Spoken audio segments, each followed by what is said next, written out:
நெறைய பேர் வந்து இப்ப என்கிட்ட கூட ஒரு கருத்து சொல்றாங்க. நீங்களும் ஒரு காப்பகம் வைக்கலாம் அப்படின்னு சொல்லிட்டு.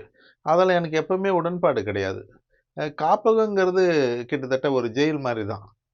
அது வந்து திருடங்கள கொண்டு வந்து அடைச்சு வைக்கிற மாரி தான். இது காப்பகத்துக்குள்ள கொண்டு போய் ஒரு நாய அடைச்சிட்டோம்னா, அந்த குறிப்பிட்ட எல்லைக்குள்ளவே அதுக்குள்ளவே வாழ்ந்து, அதுக்குள்ளவே இருந்து, அதுக்குள்ள இறந்து போயிடும். அது இனப்பெருக்க மையம் கிடையாது. அதுக்கான எந்த சுதந்திரமும் கிடையாது.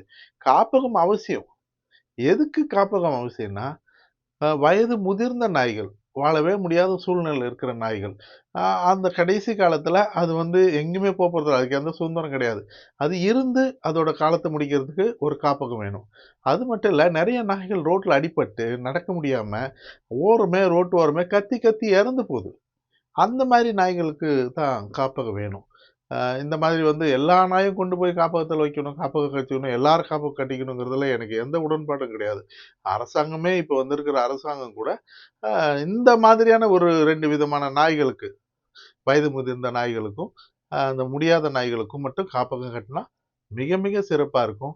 அ மற்ற நாய்களுக்கு வந்து கருத்தடை பண்ணிட்டு, அது விட்டா அதோட காலத்தும் முடிஞ்சிரும். இன்னும் கொஞ்ச நாள் தான். ஒரு 4, 5 வருஷத்துல கிட்டத்தட்ட நாட்டு நாய் இனம் அழிவை நோக்கி தான் போயிட்டுருக்கு. இப்ப எல்லாமே கருத்தடை எனக்கு தெரிஞ்சு போன மாசத்துல மட்டும் சென்னை கண்ணம்மாப்பேட்ட அ கருத்தடை மையத்துல மட்டும் 800 நாய் கருத்தடை பண்ண இருக்கிறதா கேள்விப்பட்டேன். அப்ப இந்த வேகத்துல போகும்போது நாய் இருக்காது. எல்லாத்துக்கும் கருத்தடை பண்ணி முடிச்ச பிறகு அதுங்க எது குட்டி போடும். நாட்டு நாய்க்குட்டி இருக்காது. அப்போ அதுக்குள்ளவே நம்ம நாட்டு நாய்க்குட்டி எடுத்து வளங்க. இந்த வெயில் காலம் வருது. அவங்களுக்கு கொஞ்சம் இருக்கிற காலம் வரைக்கும் கொஞ்சம் ஒதுங்க இடங்க குடுங்க. கொஞ்சம் தண்ணி குடுங்க. கொஞ்சம் அவங்களுக்கு ஒரு வாய் சோறு குடுங்க.